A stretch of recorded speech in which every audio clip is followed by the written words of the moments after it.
Melhor ter um carro usado de luxo na garagem ou um carro popular 0 km? Sabemos que o preço hoje do carro popular dá sim para comprar um carro de luxo usado e trazer para casa, mas tem sempre o lado positivo e o lado negativo da coisa, né? Que nós vamos abordar nesse vídeo, claro, dentro da minha humilde opinião. Peguei como exemplo o Volkswagen Gol. Hoje, se a gente pegar um Gol automático, motor 1.6, com quase todos os opcionais, podemos dizer que ele está aí na casa dos 80 mil reais. Na minha opinião, o Brasil deixou de ter carro popular, porque não dá para chamar de popular um veículo que custa 80 mil reais. Começando aqui para o lado do carro popular. Sabemos que os carros populares de hoje em dia, como os demais também, perdeu muita qualidade em acabamento, né? O veículo hoje parece que é de plástico, não é isso? Mas tem um lado positivo. E eu anotei algumas coisas para vocês aqui e eu queria comentar.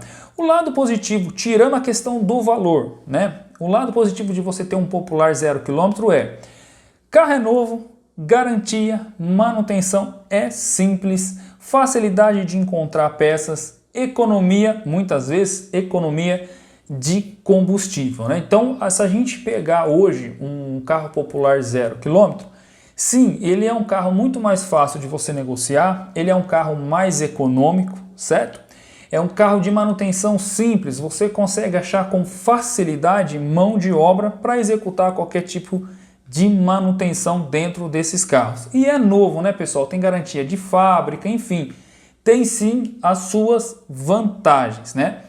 A chance desse carro ficar parado em oficina por conta de peça é mais difícil do que um carro de luxo usado, por exemplo, né? Mas qual que é o lado negativo hoje de você ter esses tipos de carro em casa? Sabendo que não se tem um acabamento tão bom assim, se tem um acabamento bonito, isso é fato. Pegando o exemplo do Gol, né? Isso é no modo geral, mas pegando o exemplo do Gol. O Gol sim, ele tem um design de acabamento bonito, mas falar é de qualidade, não é, né, pessoal? Se você procurar ali, você vai achar uma rebarbazinha aqui, outra rebarbazinha lá, não vai ter aquela junção entre um acabamento e outro, alguma coisinha ou outra sempre vai existir ali, mas é 80 mil reais. Pelo menos para mim, 80 mil é dinheiro para chuchu. A gente pegar, por exemplo, os carros populares, de fato populares, lá atrás do começo dos anos 90. Se a gente pegar, por exemplo, o Corsa, quem lembra do Corsa Wind, Corsa Super? Se a gente analisar, a gente vai perceber que a qualidade de acabamento do carro era melhor se comparando os populares do dia de hoje, né? Então você praticamente não se via rebarba em acabamento, o acabamento cruzava, né? Igualava um com o outro ali na junção. Então sim, era um acabamento um pouco melhor e o carro era mais barato. Falando um pouco agora dos carros de luxo, que é uma tentação tremenda hoje você trazer um carro desse para casa, né? A depreciação dos carros de luxo, eles acabam sendo maiores do que os carros populares, né? Então, vocês vão se deparar por maioria das vezes aí de você comprar, não precisa nem ser um popular 0 km, você pode pegar aí um popular novo ali, vamos lá, 2020, 2019, com o valor desses carros ainda você consegue comprar um luxo aí, um carro de luxo usado. E tem sim o lado positivo da coisa de você ter um carro desse em casa. É a segurança, é o design, é o acabamento, é o desempenho, né? Tudo favorece, é a tecnologia. Então, se tem, e por mais que seja um pouquinho mais velho, mas se tem uma tecnologia, se tem uma segurança melhor, né? É um carro presença, né? Quem que não gosta aí de dar um rolezinho, aquele rolezinho presença, né? Então tem-se o ponto positivo. Porém, o que pesa muito nesses carros, pessoal, é o ponto negativo que tem que ser pensado. Porque assim, dificuldade de peça a gente sabe que existe. Então prestem muita atenção. A tentação de trazer um carro desse para casa é muito legal, né? Muito interessante. Se a gente não pensar muito, a gente traz sim um carro desse para casa. Porém, nós temos que pensar na manutenção. Um exemplo, se a gente pegar aí um um AX1 aí, um Fusion, esses carros que são mais de luxo. Esses carros, quando 0 km, na sua maioria das vezes, ele acabava custando mais de 200 mil reais, certo? Porém, a manutenção, o preço de peça desses carros, por mais que existiu a depreciação, que se você encontra um carro desse por 80, por 70, até por 60, 50 mil reais você encontra. Se pegar as Mercedes mais antigas, até por 39, 40 mil reais você encontra um carro desse, né? Mas o preço de peça e o preço de manutenção não existe a depreciação igual existe no preço do carro. O valor de manutenção, o valor de peça é como se fosse um carro de 200 mil reais. Né? Claro, isso é um exemplo. Então, a gente tem sim, principalmente no Brasil, a dificuldade de encontrar peça. A gente conhece relatos aí de a gente pegar esse tipo de carro, chegar a ficar aí um bom tempo parado na oficina porque não encontra peça no Brasil. E se encontrar, o valor é muito caro.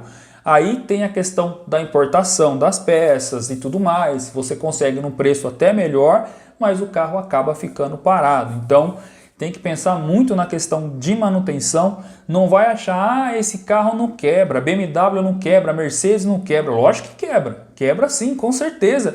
Deixa de fazer a manutenção nesse carro para ver se ele não quebra. E a maioria das vezes esse carro não vai dar problema na manutenção do proprietário que comprou ele 0 km. A maioria das vezes o problema vai dar na mão da pessoa que compra ele como usado, como carro mais antigo, né?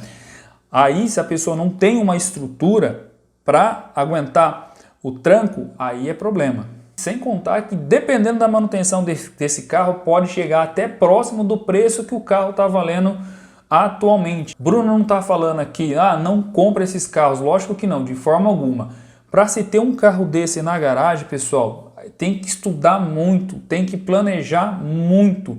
Porque se você vai na onda do preço, porque o preço de fato é muito atrativo, né? Realmente nós que somos amantes de carro, um veículo num preço desse acaba chamando muito a atenção. Então eu falo, tem que programar bem, tem que saber comprar um carro desse e tem que conhecer o veículo, tem que ter uma condição de manter se acaso tiver algum problema. Seguro, por exemplo, né? Esse dia eu tava vendo um vídeo no canal de reparação automotiva de um Golf 2013. Golf, pessoal. Golf, na minha opinião, eu acho que não é carro de luxo, né? Um Golf 2013 teve uma batida de frente e uma de traseira, né? A sorte que esse carro estava no seguro. Teve que trocar a tampa traseira, teve que trocar para-choque, algumas coisas na frente, lanterna traseira. Tipo assim, se a gente parar para analisar, não trocou tanta peça, não foi uma batida pesada. Aquilo para mim é uma encostada, né? Se não tivesse no seguro, o proprietário do carro ia desembolsar exatamente 23 mil reais. Se não me engano, era isso, em torno de 23 mil reais para trocar quase nada, pessoal. Sem contar que o veículo ficou um bom tempo parado na oficina tentando localizar a peça para substituição. A lanterna, por exemplo, teve uma dificuldade tremenda de encontrar. Se não me engano, a lanterna foi em torno de 700 reais só um lado, né? Porque o do Golf ele é dividido, né? A lanterna entre a parte traseira do carro com o porta-malas. A sorte que um carro desse tinha seguro. Então a gente tem que analisar, a gente fica atraído pelo valor. Esses carros tem que ter seguro, pessoal. Andar com um veículo desse sem seguro, se Deus que me perdoe, acaba encostando em algum carro, em alguma coisa, acaba quebrando um para-choque, uma lanterna, aí, amassando uma tampa do porta-mala, por exemplo, isso pode se tornar uma dor de cabeça na vida da pessoa. Então, tudo tem que analisar. Não estou falando para não comprar, mas tem que comprar ciente do que pode acontecer, tá bom? Quero saber a opinião de vocês, se vocês estão gostando desse tipo de vídeo, desse tipo de dica. Deixa aqui nos comentários, eu gosto muito de interagir com vocês através dos comentários. E eu me chamo Bruno Charme, falo diretamente do canal SUV Companhia. Espero você no próximo vídeo. Fiquem com Deus.